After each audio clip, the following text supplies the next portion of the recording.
Okay, so welcome to this call where we're going to be talking with Willie Baptist of the Poor People's Campaign. This is a joint project between the Base Building Political Education Project and AfroSoc, the Socialists of Color Caucus. And so we wanted to collaborate on this because it's really it's really an honor to get to be able to talk with someone who's had such a long history in working with among what he'll talk about as the poor and the dispossessed, and talking about what it means to deal with marginalization, what it means to organize from the margins, and how to build power in a way that moves across social divisions, that is transformative around what is politically possible in a given political terrain, and how he believes that the poor and the dispossessed are crucial to being able to accomplish that social transformation. Couple things. One, the AfroSoc is going to be doing a Black Jacobins reading group. And so if you're not already on the listserv, or if you want to follow up with that, please get in touch with either Jazz or Bianca or someone in AfroSoc. They'll also be talking about it at the end of the call too. So Black Jacobins by CLR James. So there will be a long-term study group on that book. So that's about to kick up. And then I think there might be one other announcement that they want to make at the end of the call, so be sure to stick around and pay attention to that. So we're going to start the discussion with Willie, who I had the pleasure of meeting for the first time back in October at the Put People First statewide convention in Pennsylvania.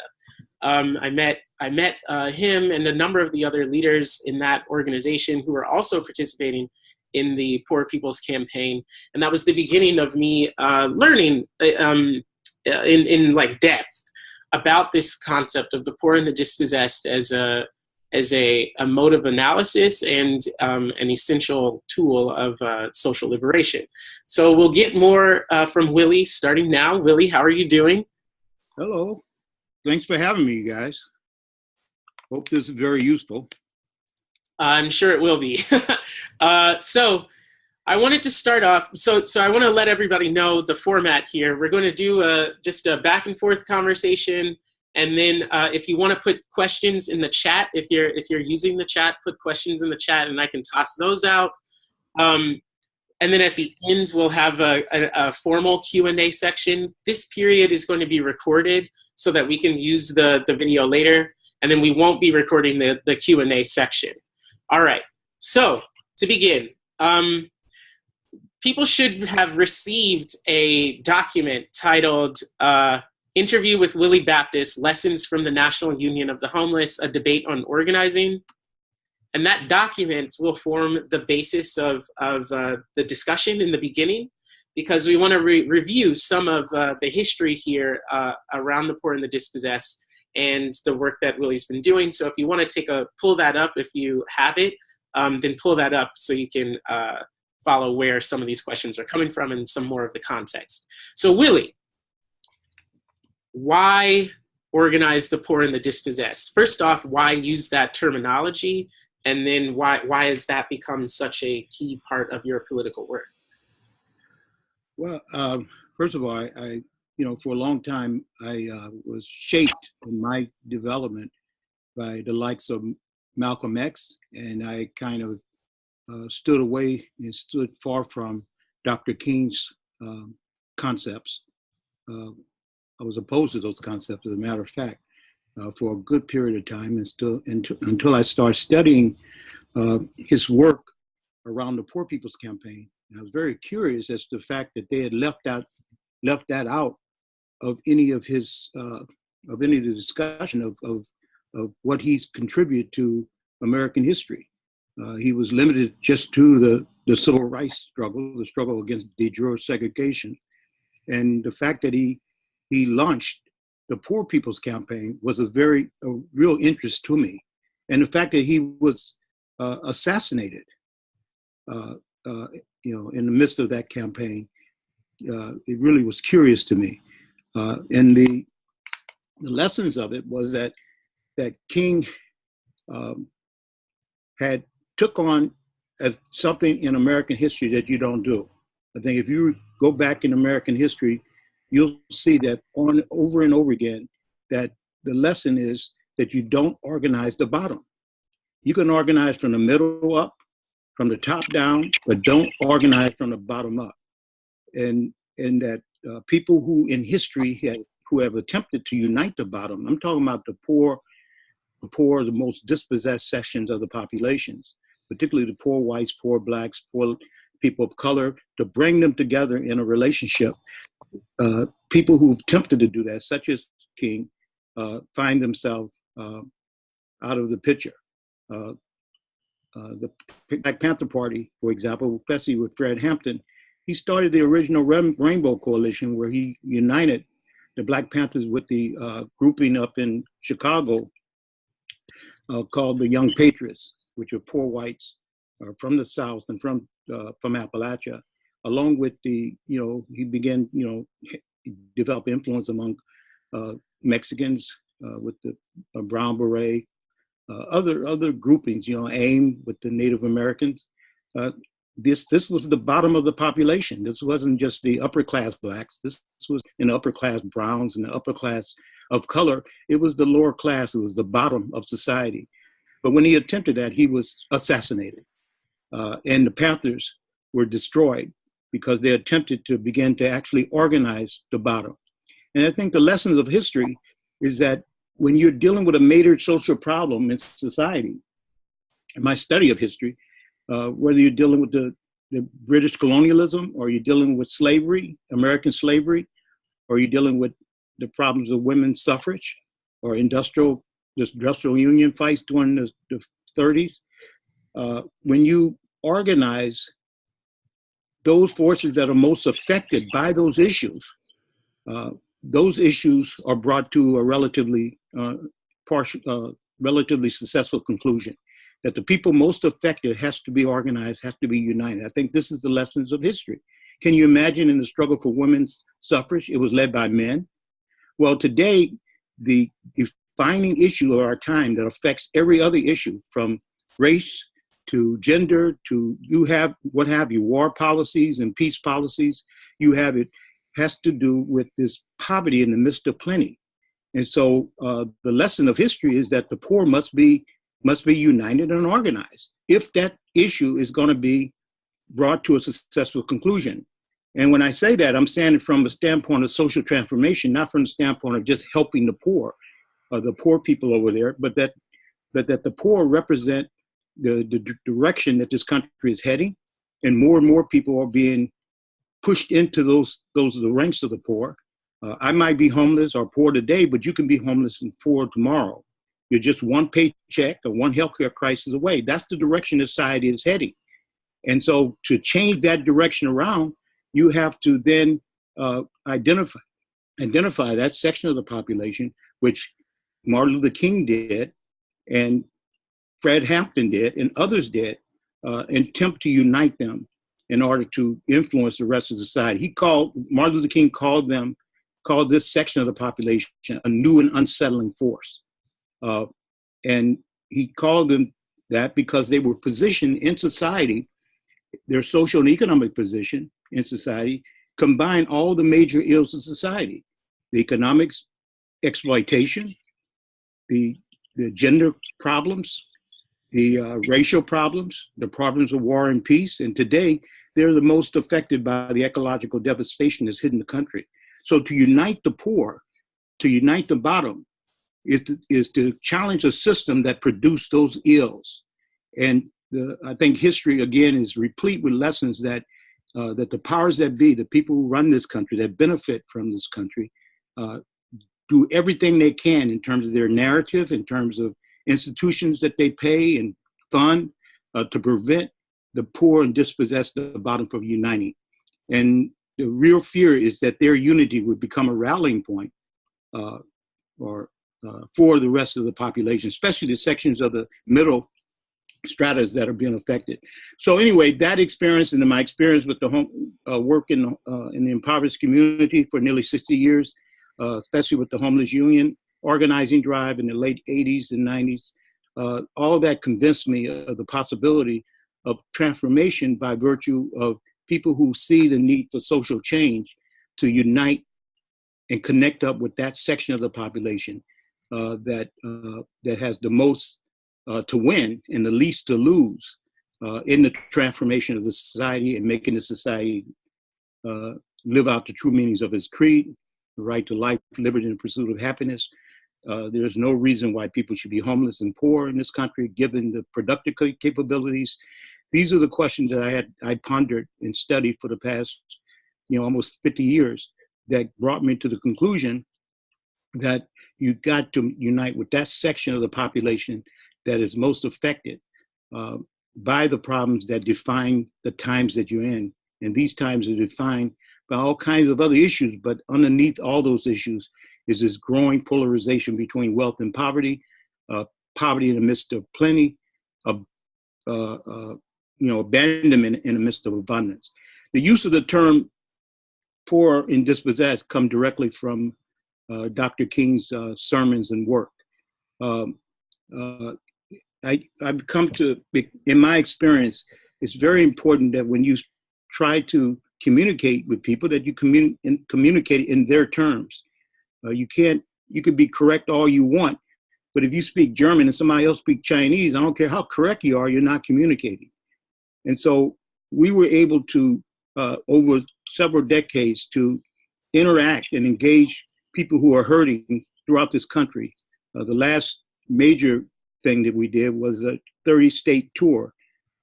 I helped edited a book, co-edited a book called The Pedagogy of the Poor, and we did a 30-state tour where we visited the communities, community centers, churches, and we put out those terms. We put out the terms of Dr. King. We drew from his sermons and his talks, and people responded to those terms. This country has been through a whole period of red baiting. And the worst thing you want to do is when you're trying to shake hands with people, is to talk in terms that are going to evoke, responses that really doesn't reflect the reality of the situation. And I think in my studies, the more scientific analysis of the people who are poor and dispossessed are people who have no ownership or control of the economy. Namely, they're propertyless. They have they're dispossessed. And so as an entry point in talking to emerging leaders and emerging struggles, especially when we did the homeless organizing drive throughout the country, we had to test terms and use terms that people can relate to, and then use that as a basis to get to a more accurate estimate of the people we're talking about. So the term poor and dispossessed, if you study the sermons and writings and presentations and lectures that King made over the years, especially his last years, leading up to his assassination, his execution, I would say, we used that term poor and dispossessed, and we tested it. It wasn't something that came out of the college campus or in the ivory tower. It came to us, engaging in discussions with people who are hurting and what they responded to. They responded to Dr. King and what he meant, what he meant and what he did in life. And this is not only poor Blacks, poor Latinos, poor in color, but also poor whites. Just recently, a homeless union that just formed in Maryville, California, which is mainly poor whites. They celebrated for the first time a poor white group, from what I can understand in history, certainly one of the first times that they celebrated Martin Luther King's birthday. And also they commemorated his death in protest against their conditions. They raised his name.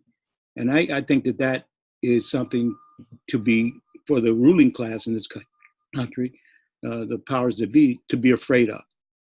You can have the poor whites or the poor Blacks and the poor Latinos unite with the white liberals, but you do not let them unite with the poor whites, because that spells an exposure of a system that is affecting everybody. I don't care what color you are, although it does it disproportionately, which is what a ruling class historically has always done. They've never exploited and oppressed equally. They'd be stupid to do so. And so they used the disproportion. They used the history of slavery, the struggles against people of color as a way to control the entire working class. And so whenever that section that is hurt from the working class are able to unite across color lines, that is the real threat to the system and to the people who benefit from the system. So a couple questions here. Sure. So you're pointing to the need to unite the poor and dispossessed across these social divisions, but it's not just like a representational thing. Like you're not just like, hey, let's put some poor people on a poster. Like you're saying you have certain methods. Like you have a certain view of like what type of organizing you're talking about. I'd say I would describe this as like a class leadership, but you all take leadership seriously among this population of people, among this set of social relations. And so can you speak to the particular methods that, or like the ideology of like how you go about this unification or this organizing? Because a lot of people say, you know, to use an old cliche, black and white unite and fight, or, you know, whatever. But what do you specifically mean? Well, I mean, I think, like I alluded to just a second ago, historically, no ruling class has ever oppressed and exploited equally. And in this way, they've been able to divide. Like, for example, even in the Roman Empire, they Romanized certain conquered people, and they didn't Romanize other sects, like the Jews. They set these groups against each other. Or the Russian Empire, the same thing. Russia had nearly 200 oppressed ethnic groups and races. It was a prison of nation, and they used those the differences, emphasized the differences in order to maintain division. Where in our country, given the history of slavery and the slaughter of the Native American Indians, they've used the color question, and they've used the gender question, every other question of differences. A ruling class, I mean, 1% can't control the 99%, which has basically been the percentage of the ruling class or the people who are in power to the rest of us. And there's no way that they control 99% unless they emphasize the differences. So what our approach has been is to identify what they have in common and to unite what they have in common with their diversity, because then the diversity brings strength and not disunity. It's not used to manipulate it. So we identify those issues that people have in common, which are largely the economic issue. And I think since the 2008 crises and the continuing doldrums of the world economy, these commonalities beginning to assert themselves. The growth of homelessness, the healthcare questions, the question of basic economic needs that this system that denies us so that they can concentrate tremendous wealth to themselves, that those are the common issues, the economic issues. And then the other issues of race inequality, gender inequality, have to be tied inextricably to those issues, especially when you organize among the poor and homeless, because you can't separate those issues. It's not a question of intersectionality. It's a question of when you're dealing with people who are hurting, who are poor at the bottom, all those issues are inextricably bound and embodied in their social position. So when you unite them, you immediately unite those issues. And so the question of what they have in common, the fact that they are dispossessed, the fact that they have these economic problems are at the base of the racial discrepancies, gender discrepancies, and so on. And again, because people like Fred Hampton and Reverend Dr. Martin Luther King began to touch on those questions, it was that led to their death. And I think it's instructive for us. I don't know how many people read the transcript of the 1999 trial of King's assassination. They identified the family, and their lawyer had identified one of the people who were there and was part of the conspiracy that ended up with the execution of Martin Luther King.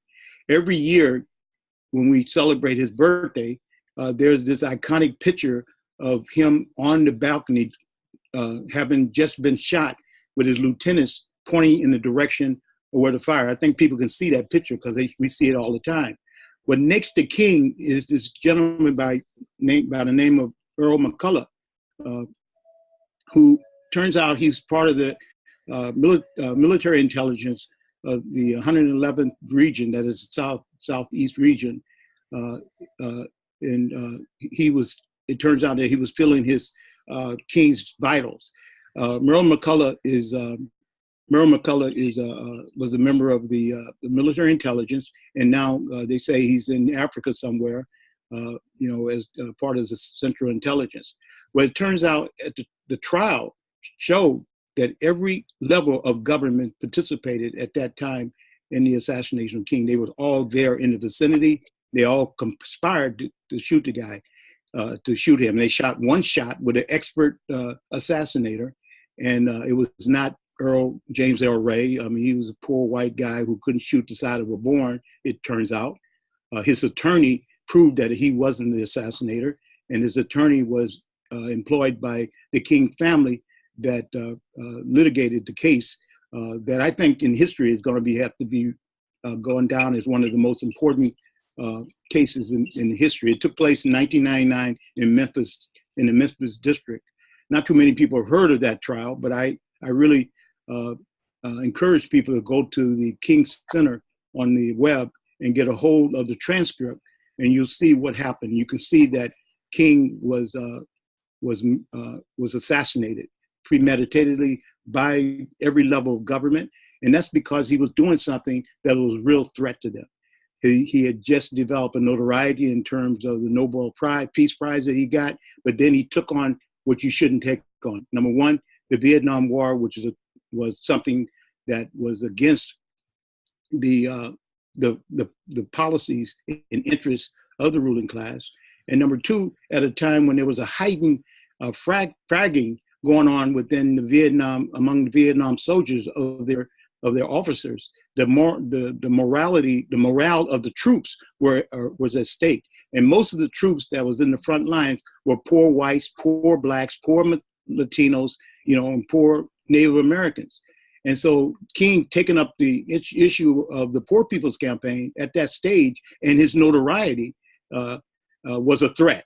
And so they placed within SCLC, Southern Literature Council. People can find this out. This is actual facts. I'm not making this stuff up. But if you study the FBI and King, you can see that they had placed informant in the SCLC who monitored the deliberation of the SCLC, and they found out that on the question of Vietnam and on the question of the Poor People Campaign, that King was in the minority. And people basically took up the question because he was ahead of it, and his prestige was so great. But after his death, they did that one campaign around poverty, and it was defeated largely because of King's lack of direction that King had. And then afterwards, there was not a sound about the questions of poverty for 30, 40 years. So anyway, I think that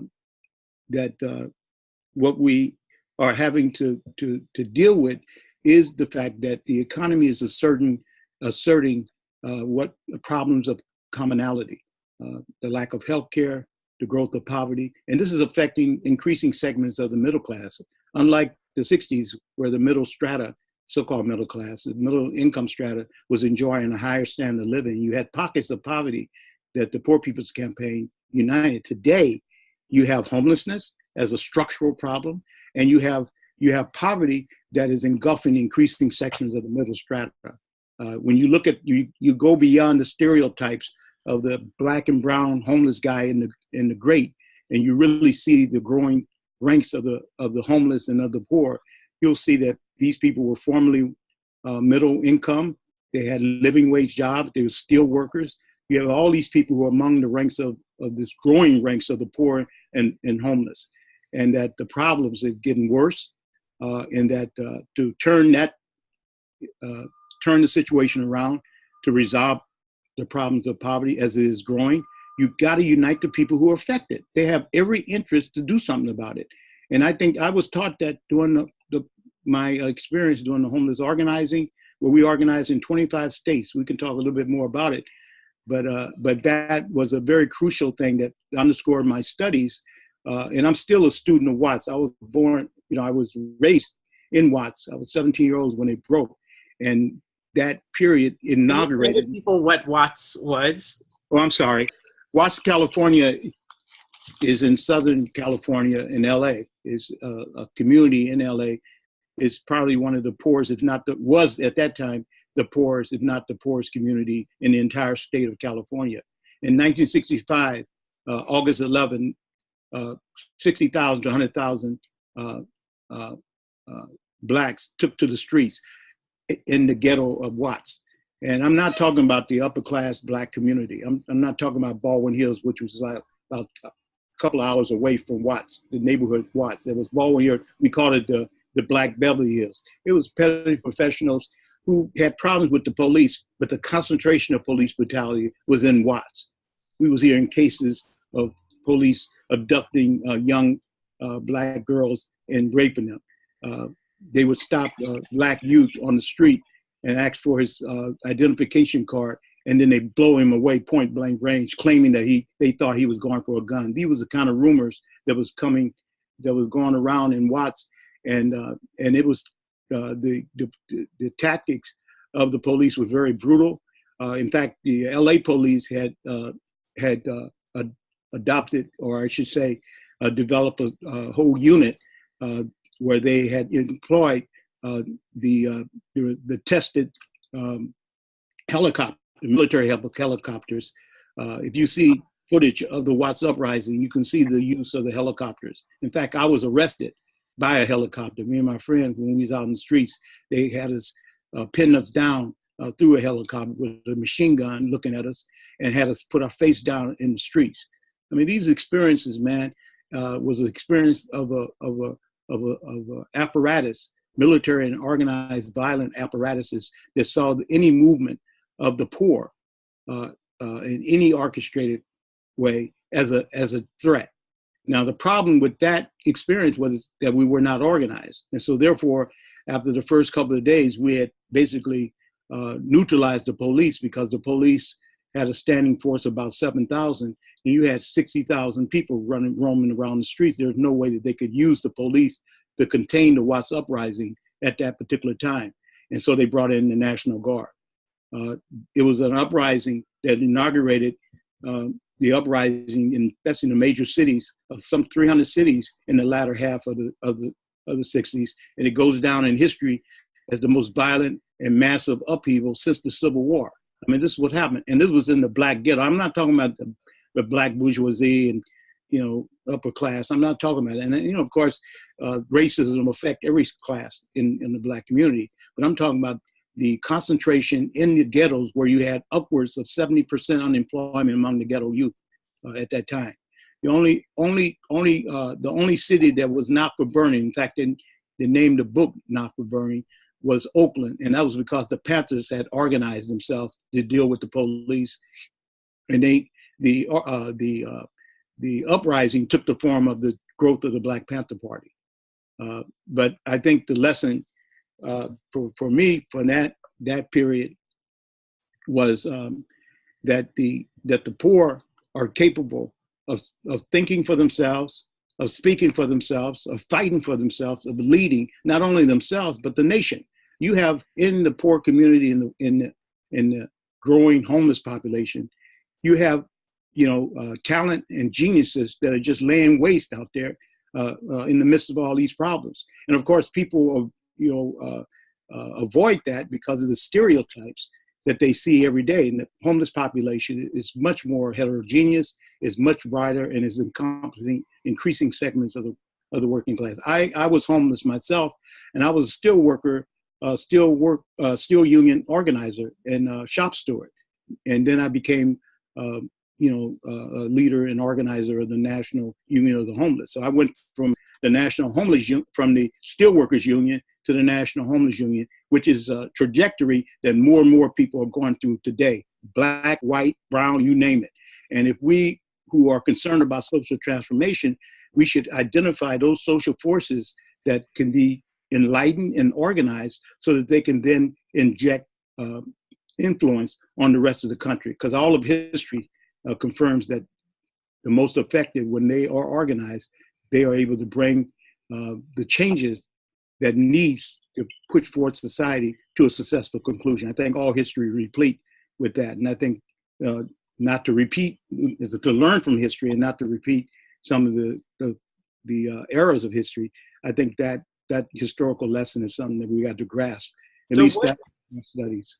So what happens with the National Homeless Union? Can you go into details about when you got involved with that, what the purpose was, and what problems arose? Well, I think, looking back on it, of course, it's 2020. So we've established University of the Poor Homeless Union History Project, where we were interviewing brothers and sisters who had participated in that organizing drive, and also other lessons of poor organizing the poor.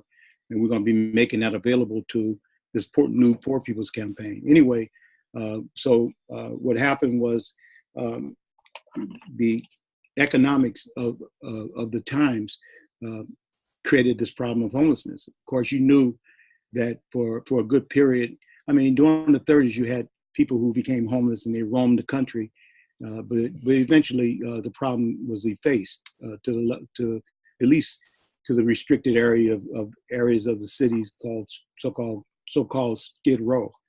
But in the 80s, what happened is that the economy began to shift into a kind of contraction where people could not afford homes, and homelessness grew by leaps and bounds during the 80s, 70s, and 80s. And you had whole families with kids experiencing homelessness, and so it became much more structural in the latter 70s and early 80s. And out of that situation, a brother by the name of Chris Rowe, who had been involved with the electoral campaign of McGovern. He headed the Detroit areas of the McGovern presidential campaign in the latter 60s, and also he was a president of CORE in New York City, and also he was a trade union organizer with the United Healthcare Workers. He became homeless, and so he began to apply his skills to the actual organizing of former workers who are now homeless. A group called the Philadelphia Dignity and Fairness Committee for the Homeless established a shelter in a Methodist church based in, and they used that as a base of operation to organize the homeless throughout the city of Philadelphia. And then from that base, they launched a national organizing drive. I lived with Chris Rowe, who was the lead organizer and the first president of the National Union of Homeless, and was part of that organizing drive. At the height, we had organized anywhere between 25,000 to 30,000 homeless folks. This is homeless folks organizing homeless folks. This is not the image that you see of homeless actually organizing themselves and using skills that they had from their past, which was the case in the National Organizing Drive. We organized in some 25 states, 25 locals. We had founding conventions, like in the Chicago, Gary, Indiana area. We had had a 2 months long organizing drive where we had a founding convention that had over 900 delegates that attended that convention to establish that local. In LA, we had over 1,000 in LA, homeless brothers and sisters. Our organizing went to every nook and cranny of the city, organizing folks for the establishment of the local chapters of the Homeless Union. In New York, which was the largest, we had over 1,200 delegates. Now, this is homeless folks organizing homeless folks. That's the thing I want to really emphasize. And the capabilities and the creativity of that drive was manifest in all kinds of forms. I mean, our basic approach, which was to come into a city, I would be among the forerunners or outriders, where I would go out, hook up with connections, establish a mutual support network, particularly among the churches, but also there was other groupings. And then we have a national team come in. Now, before the national team came in and before I went out, we held a 6-month training in Philadelphia where we identified potential organizers from 7 targeted states at that particular stage, and brought them in for a 6-week training where we train them in economics, politics, and the lessons of organizing, civil rights movement, and what have you. And we came out the slogan, "Homeless, not helpless." That became the main thing, our main badge. On our main badge, on every local had "Homeless, not helpless." It's a very important slogan because we had internalized, all of us who were poor, and particularly the homeless, internalized the notion that it's our fault, that we failed society. It wasn't that society failed us, laid us off, or gave us these SLJs. I don't know if people know what SLJs are. That's shitty little jobs, and some people work 3 or 4 of those bad boys and still are homeless. And so we are being forced in those kinds of circumstances. And it was those circumstances that would fuel the national organizing drive, where, like I said, we had anywhere between 25,000 and 30,000 homeless folks, men and women, and we had established 25 locals. Now, I got a question here. This is going back to the article, if anybody's looking at it, page 105. So in the article, you discuss like this question of, you recount some of the problems that arose with organizing among the homeless in particular. There were a couple of things you identified. One, that this was occurring at the time when drugs began flooding this population in a like very severe fashion. And then 2, you identified what was it? That being caught up in the criminal justice system affected the way that you were able to organize. One, because like when you would do protest actions, for example, if people got arrested, that could get them caught up in the system, and then they'd be removed from the ability to organize on the outside. And then you discuss a little bit about co-optation, which you could go into if you'd like to describe some of these issues. But you had a paragraph here on page 105 where you say, where you discuss how you see Cloward and Fox Piven's argument. And I want to just read that briefly. Okay. You say, on the other side, Cloward and Fox Piven argued that the poor were too poor to organize. Poor people's organizations could never get the clout necessary to offer economic benefits for their members, like the unions. To devote their energies and meager resources for organizing efforts was to forfeit energies that should have gone into disruption. In my reading of them, Cloward and Fox Piven relegated the poor, for the most part, to the role and function of disruptors, while the leadership of that process would be passed on to the middle-class intellectuals through which the interests of the upper class and their 2-party system would dominate. So you are, that was your position in analyzing Cloward and Fox Piven's perspective. Could you go into a little bit of detail about what Piven and what they actually, like what they said, and how that relates to this question of should socialists, but just should people be organizing the poor and dispossessed, and like what problems come up with that vis-a-vis, especially anchored in your experience with the homeless union. But 2, like, why do you reject this idea that the poor and dispossessed can't be leaders in a transformative struggle, as you suggest Cloward and Fox Piven say, by virtue of arguing that they can merely be disruptors rather than leaders? Well, like I mentioned earlier, I've been involved for almost 60 years, over 50 years. And in my involvement, I always gravitated toward the educational aspect of the organizing.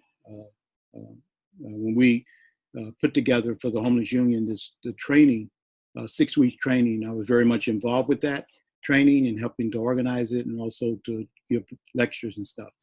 And so what that did was incline me toward reading Cloward and Piven's, but not only Cloward and Piven's writings, but also history. And I I began to compare history with the conclusions that they was drawing, and also to compare the conclusions that he was drawing with my experience with the actual organizing of the homeless. I had been organizing in the poor communities from the Watts Uprising all the way since then. I got very active and was organizing those communities. And then when the homeless issue hit up and I was asked by Chris Sproul to help in that national organizing drive, I began to see that both practice and also theory in terms of the summation of history was disproving their position. And that's why I disagree, respectfully disagree.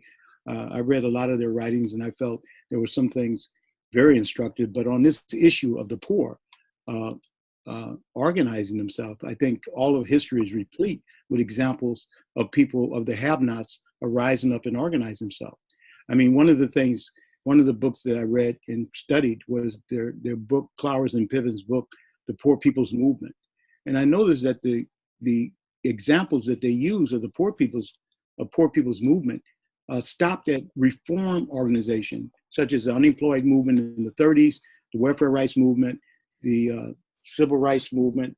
Those movements was basically reforms, but they were movement that definitely involved the poor, and there were organization involved with those struggles. But I also took exception that they would leave out the movement of the slaves. You can't get no more poor than slaves, because the poor don't even own themselves, let alone own property or anything. And their form of rebellion shift from outright rebellion to running away. And the Underground Railroad began to move and on a consistent and sustained basis, and it began to shake the nation. The whole struggle around free states versus slave states was ignited by the running away of the slaves. And then you had the likes of Frederick Douglass, Harriet Tubman that came out of these were geniuses. John Brown, who was an abolitionist who was part of the Underground Railroad or supported the Underground Railroad. When he met, he wanted Harriet Tubman to be part of his effort to try to bring about an uprising. And because he respected her. When he first met her, he says, first I see a general, second I see a general, third I see a general. He respected her mastery of topography. He had studied the Napoleonic Wars and learned that the Spanish guerrilla warfare was won based on the terrain, and that she had mastered terrain because she had successfully run slaves in the very area that he was going to be, and respected her to the point that he called her general. And I think these was a product of the organizing that took place in the form of the Underground Railroad. That was a very organized effort. It freed actually freed 100,000 slaves. I mean, that's some of the estimates. But the real strategic impact of it was ideological. By them organizing and running away, the whole idea of draft-omania, that is that the slaves, were chattel and they had these propensities that reflected animal-like tendencies to run away and all that kind of stuff. They defeated those narratives by the fact of running away, organizing, and adopting different stratagems that indicated their intelligence, and no better than Harriet Tubman. And I think that was a movement of the poor. And I think that struck me, that in the book Poor People's Movement, that they would leave out that movement, that struggle. I think the thread that run through their main thesis is a reformist thread. How do you get the two-party system to give concessions? How do you move legislation? But in the case of the struggles of the poor slaves, and then they're uniting the nation on into the Civil War and then Reconstruction, they actually defeated slave power. They actually took power away from the slave capital. Now, of course, because of the limitations of leadership as they reached toward the latter stages into Reconstruction, Wall Street, whose number of the members who now constitute Wall Street or helped form Wall Street were abolitionists, and they didn't understand the real capitalist character of the process. And so you had the defeat of Reconstruction by Wall Street. They basically emerged in that defeat. But up until that point, the lesson is that the organization of the people who were most affected in this slave were slaves, and they were poor. There's no way you can say the poor slave ain't poor. I think that was a real misreading of history in terms of lessons that we can draw to use in our struggle today. And I in my efforts, and when I look at the Panthers, they were basically an organization of poor, and they ignited and inspired the Brown Berets, the Young Lords, the AIM, the Young Patriots, the Poor Whites. They inspired those organizations. They were creative, coming out of those ghettos. It was said that during the height of their growth, that every 1 minute a person was becoming a ghetto, a Panther in the ghetto. I mean, their influence, their use of literature, their cultural, their newsletter. You look at the cultural and the cartoon and artistry and master of art and creativity of the Panthers.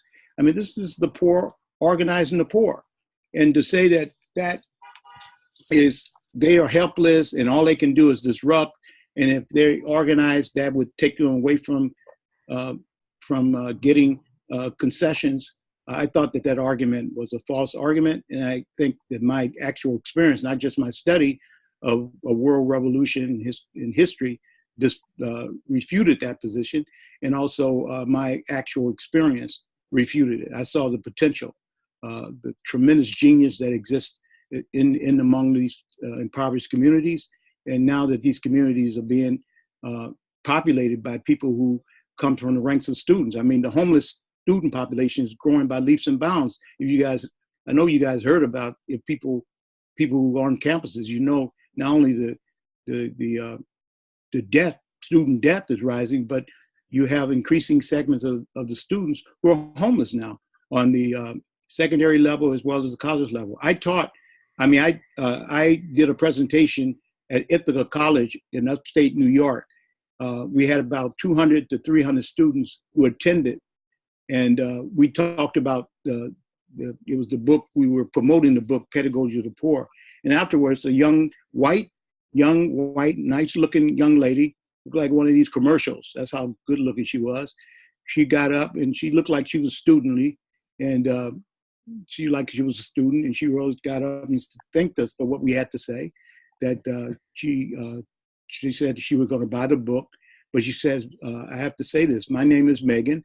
I graduated from Ithaca College, magna cum laude, and I'm homeless.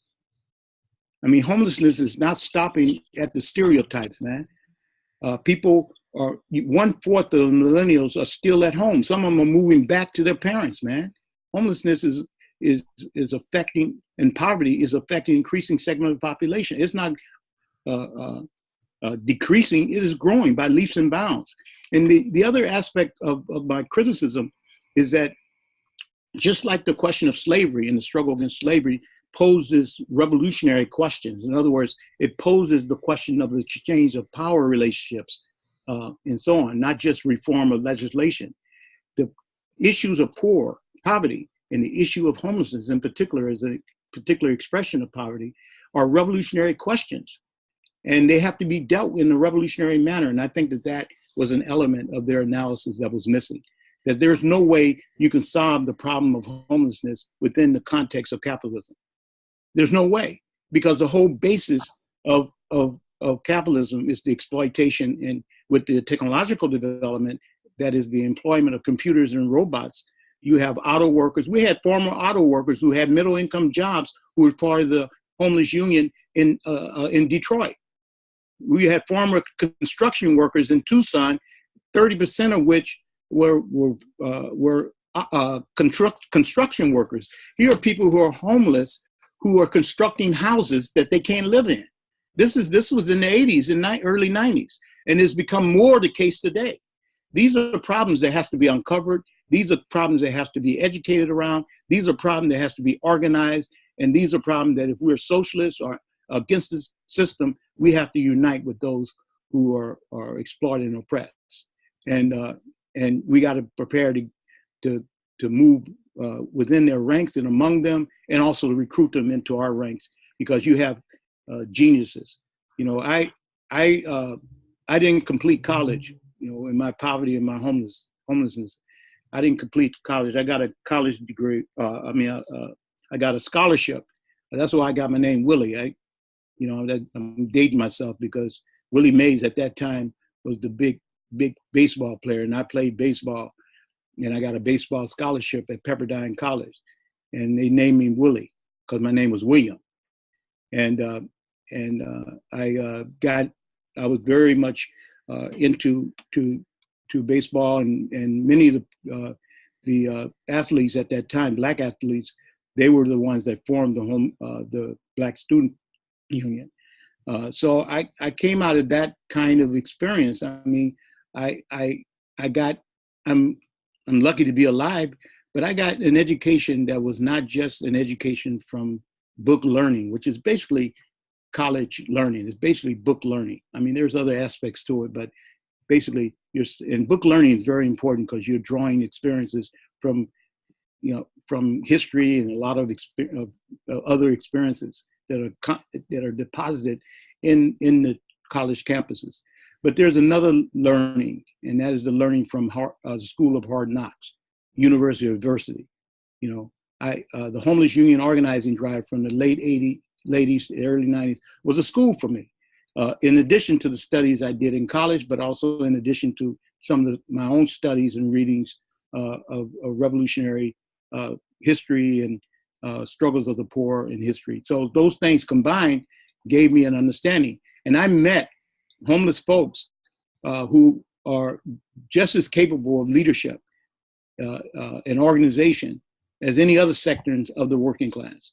And I think, and I don't have to say this, I think the experience of the Homeless Union, and even today where we are in connection to the Poor People's Campaign, there's an organizing drive that's taking place where you have very creative, very staunch and brave homeless and poor leaders that are emerging out of that struggle, who are making life commitments. And I think, those of us who are about change have to find ourselves working with them and not for them, connecting with them. In fact, you should examine your own lives, because you're just one paycheck or one goddamn student debt away from being homeless and poor yourself. So these are problems that are getting worse. And I think the Cloward and Piven's assessment, even at the time of their writings, didn't accurately reflect on all the lessons of history, I felt, especially in terms of the movement of poor slaves and the significance of that struggle to defeat the slaveocracy. And then also today, I think that the current economic situation need analysis because I think the technological revolution that's affecting today the workplaces worldwide is rendering more and more people poor and homeless. And if we don't understand that, then I think we're not going to be able to successfully carry out our basic commitments, which is to change and transform this murderous and inhumane and insane system. So, two last questions. The first one is, so you talked about how you learned a lot through this homeless union experience and over in the course of your practical organizing experience over time among the poor and the dispossessed. And you're also saying that people who want to be transformative politically need to organize with and not for the poor and the dispossessed. So what lessons have you actually learned? Like, what advice would you have to people that want to do this work among the poor and the dispossessed, both based in the problems that come with these populations in terms of the challenges that come with sustaining organizing work when you are hyper marginalized? What does that mean? I know that I remember reading about like the history of SDS, for example, where there was this turn that happened where people said like hungry stomachs can't be something can't be the basis of struggle or something. So how do you what are practical steps that people can take to actually organize with these people? And then two, what are the ways, what are some problems that people should look out for when trying to do this work, and how do you advise like that they overcome these barriers? Well, let me take the last question first. What I've learned is that the forces that we're up against are very sophisticated, and you can't meet them. Though, I'm talking about forces that are benefiting from poverty, human misery, and homelessness. They are making big time money. Poverty is big business in terms of the working of the system.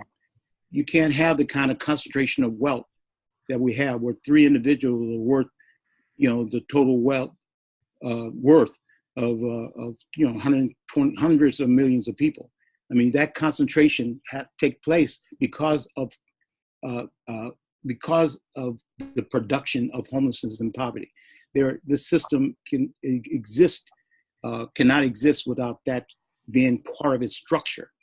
But to have an estimate of the problem and that's accurate is a requirement if we're going to have an accurate solution. Dr. King says your accurate diagnosis is absolutely necessary. I'm paraphrasing him, if we're going to have an accurate prescription.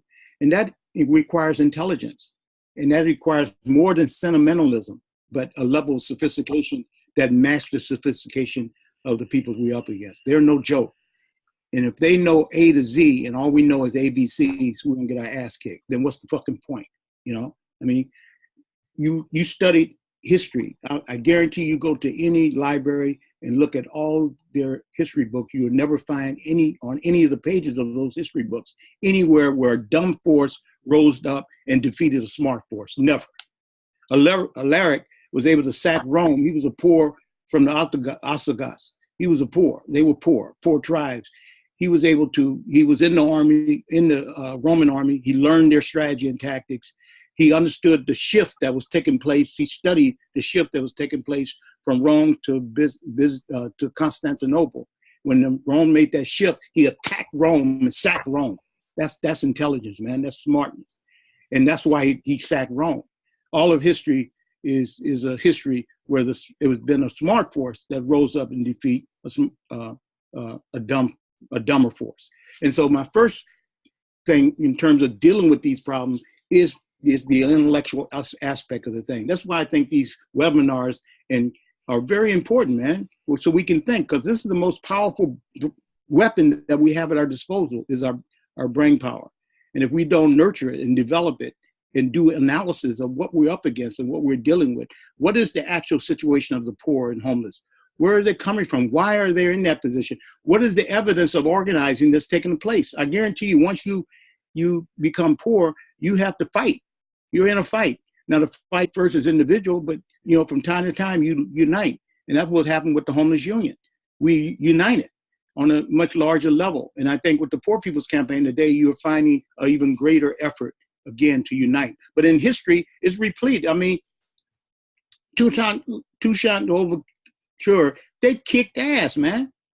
That was poor for those slaves kicked ass. And the idea that they didn't have no money and they was too poor to organize, and man, you can't get no poorer than goddamn being a slave. Come on. And yet they was able to creatively organize themselves and unite themselves and defeat, the slaveocracy. And I think these are lessons of history that we have to have an understanding of. I find it's a real crime of the U.S. education system that people don't know what happened yesterday, let alone history, when they don't even think you need to know history. Dead president? What in the hell? I mean, there's lessons in history that we have to study and use that to guide our analysis and our actions today. And we got to get away from this kind of pragmatic culture. Pragmatism is a philosophy of the American culture. It was created by the intellectual. It's anti-intellectualism, created by the intellectual. Pragmatism was born in Harvard. Pierce, he created pragmatism. And pragmatism is the fixation to the surface. It says, don't read the book, just go by the cover. It creates an intellectual laziness. And if we're going to defeat these forces that are upholding the system that's killing us, if we're going to transform the system, we have to have a sophistication that matches their sophistication. So I really want to underscore that, because that's one of the main lessons from the Homeless Union. We were very inexperienced. We had never organized. The homeless question hadn't presented itself like that in all American history. Every society, every generation lived better than the other generation. And even though you had periods of downturn and homelessness, like in the 30s, that went away because with the boom. But now there's no recovery from homelessness. It's growing.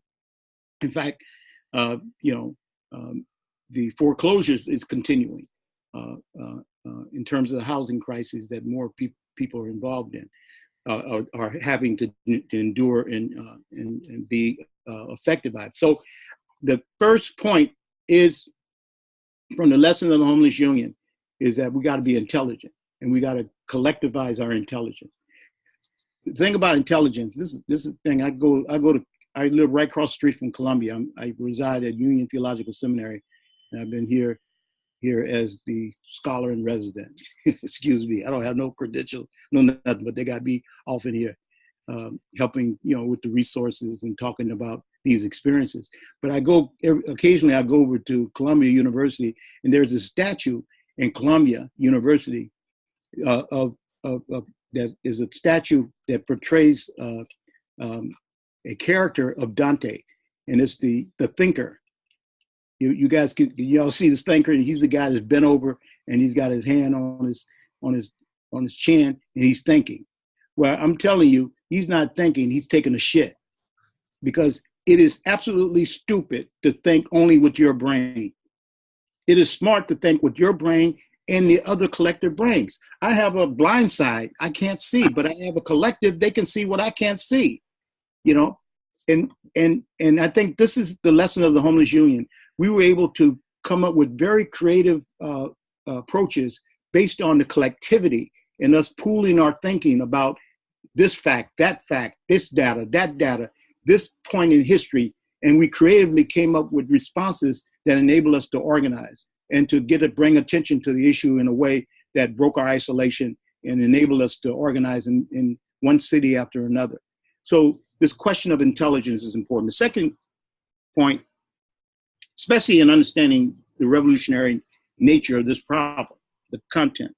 The second thing is that we learn is the most important thing is that, especially at this early stages, the people that we up against, the people who benefit from poverty and homelessness, the Wall Streeters and all these people,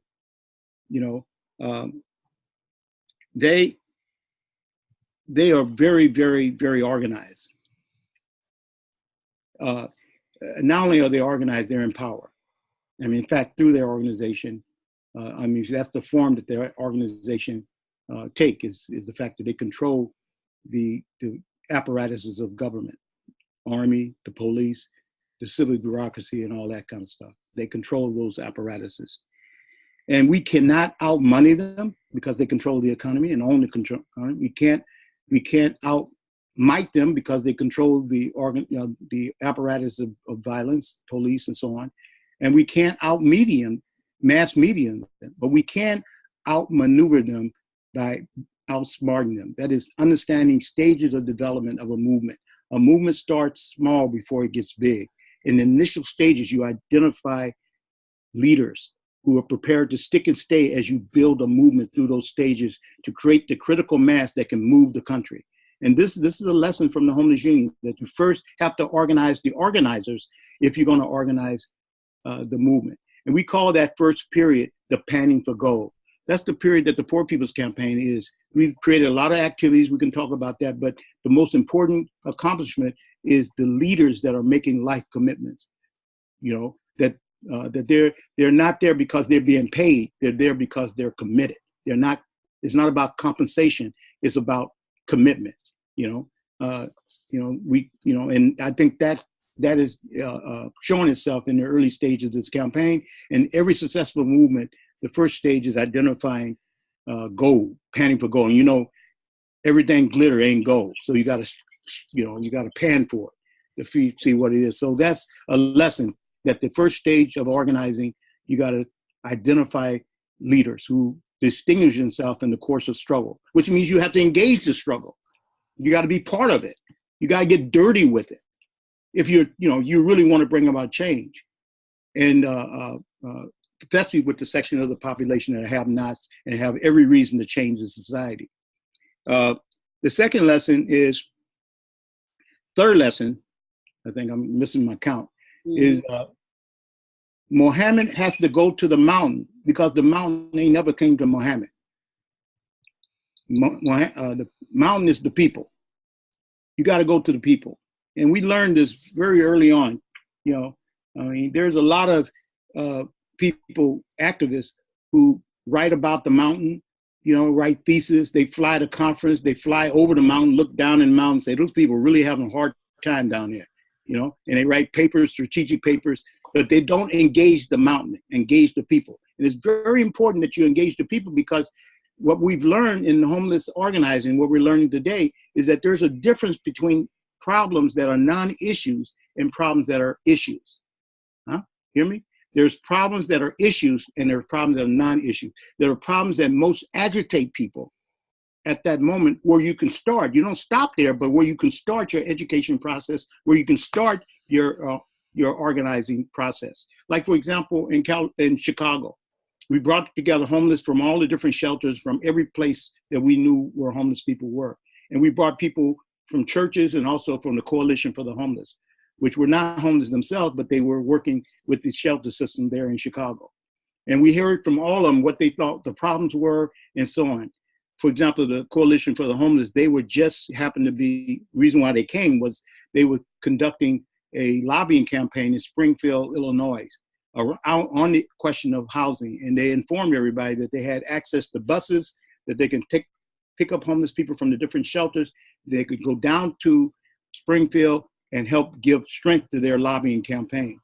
Well, we heard that their assessment of the problem and their proposal, but we heard from everybody else. And after all was said and done, it turns out that the problem that was an issue for the homeless and for us launching the organizing drive was the fact that every morning between the hours of 5 a.m. to 6 a.m., homeless men and women had to stand in line to get 5 sheets of toilet paper.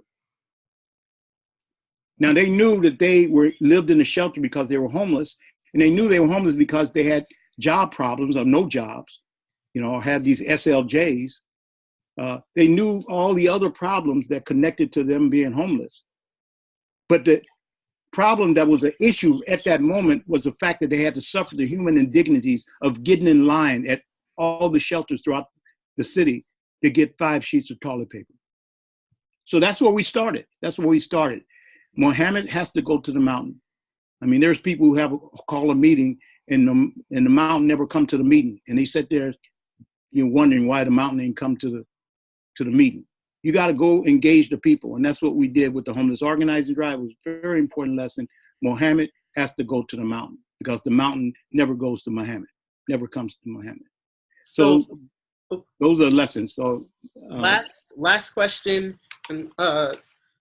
So you mentioned the Poor People's Campaign. So how are the lessons learned from all of this and the stuff that you've been talking about regarding the poor and the dispossessed, the idea of leadership development? How is that actually manifesting in this Poor People's Campaign?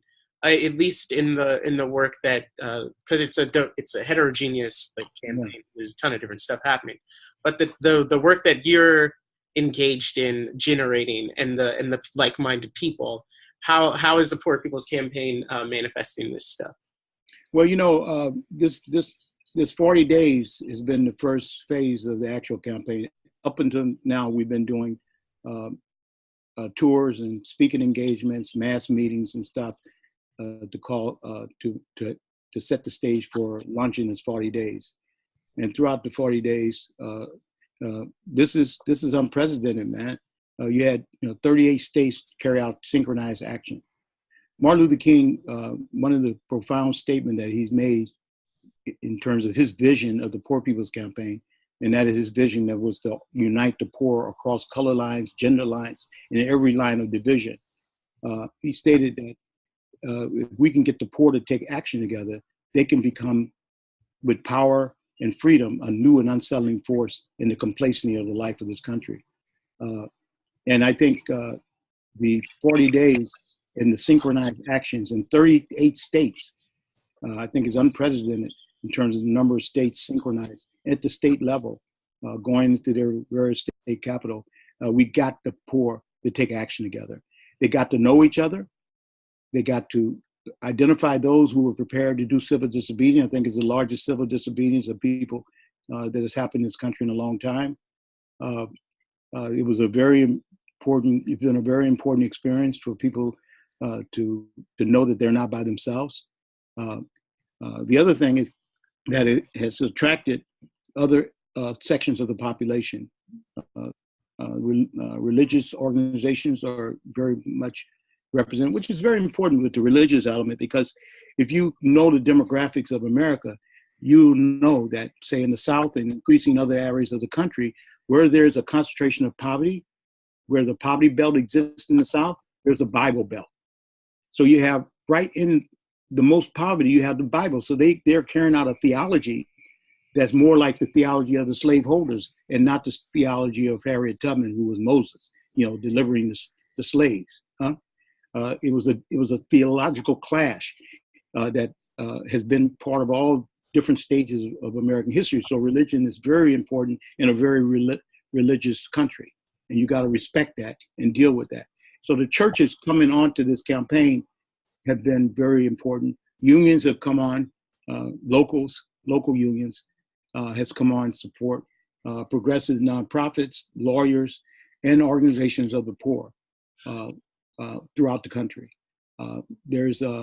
I've been involved particularly with the relaunching of the national homeless organizing drive connected to the Poor People's Campaign. And so far, we've organized in 5 states. We have established a national network of homeless organizers who are committed to the greater unity of the poor and dispossessed, or the working class unity, whatever you want to call it, working class, but the working class is essentially, dispossessed. They don't have any ownership of the economy. And so therefore they're subject to the exploitation and unemployment and homelessness and poverty. And so we have brought together all of these forces on the basis of the 4 main evils, that is the economic exploitation and poverty, race relations and gender relations, the ecological devastation, and also war and peace. Those 4 main areas of inequality and deprivation we were brought together, and people responded, man. I mean, it's one of the, I've been working all my life for something like this. And I think the people who come out of my network that is supporting the campaign, I think they are having really important discussion with folks that they had never known before. Nobody's ever done something like this. The Poor People's Campaign in the 60s that King was assassinated around, there's very little of that. I mean, there's very little experience. We have people who were part of that campaign, but we're doing something totally new in a period unlike that period where increasing segments of the middle strata are becoming poor. And whereas during that period, you had a growth of the middle class in strata, but now it's the other way around. So we're in a different period, in a desperate period, a period of history where we call it the Kairos moment. That is not just chronology, but a special moment where we can move. W. Du Bois in his Black Reconstruction warned us against missing the moment. I think what the Poor People's Campaign is indicating is that people are exhausting all the other ways of organizing. This kind of community, Alinsky, trade union organizing, but they're actually looking at the possibility and necessity of political organizing, which is the organization on the basis of the class realities of this country. And I think that notion has been introduced to a lot of people who've never heard of that idea. And at these initial stages, people are getting to know each other, and they're beginning to see who's who and what's what, who's real and who's not real. And there's a lot of contradictions surrounding it that we're gonna have to sort out. But we got to have an approach where we learn as we lead, we teach as we fight, we educate as we organize, we talk as we walk. We got to unite theory with practice. you know, rhetoric with reality. I mean, that's the real telltale sign of a revolutionary. If you don't know by now, I'm a revolutionary, and that's what I live by. I have to live by, and I think this is the only thing that's going to secure our country. There's no reason why we should have abandonment in the midst of abundance, people dying, water being poisoned. These things are coming out in this Poor People's Campaign, and is eliciting people who are revolutionaries who don't know they're revolutionary. People who are socialists don't even know that they're socialists. You know, just fighting for what they got to fight for what's right. And I think as we go forward, the consciousness is going to rise in this process. I think we're going to be able to pan for gold and get those people who are prepared to stick and stay the whole course until we are victorious. And that's what the campaign has been about. 38 states, civil disobedience in every one of these states. People have gone to jail. They put their bodies on the line. People have never done this before. Black, white, Latinos, you know, Asian. We've had also support from Cuba, from MST in Brazil. There's international support of what we're doing. And I know, like they did with the old Poor People's Campaign, that the political police and all the state is watching. And they are very concerned about this process. And I think the challenge is for us to develop leaders who understand the nature of the problem and are committed and understand the opportunity of these times and really consolidate their commitment to this struggle. I think that was what the old Poor People's Campaign was unable to do. And with the assassination of King, it was able to basically obliterate any efforts to unite the bottom. And I think so far, I feel very encouraged, especially with the young folks who are coming forth, every color, you know, of the rainbow, which is got to be, because that's the only thing really that's going to deliver the country. And it's particularly the unity of the poor and working class blacks of color with the poor and working class of whites, poor whites. I mean, that's got to happen. That's a no-no in American politics. And we have to say yes to that unity and fight for that unity. And I think with the first as we complete these 40 days, we are seeing the possibility of actually really breaking those divisive lines. All right. So I'm going to stop the recording here. Thank you, everybody who's going to watch this recording later. Thanks for checking it out.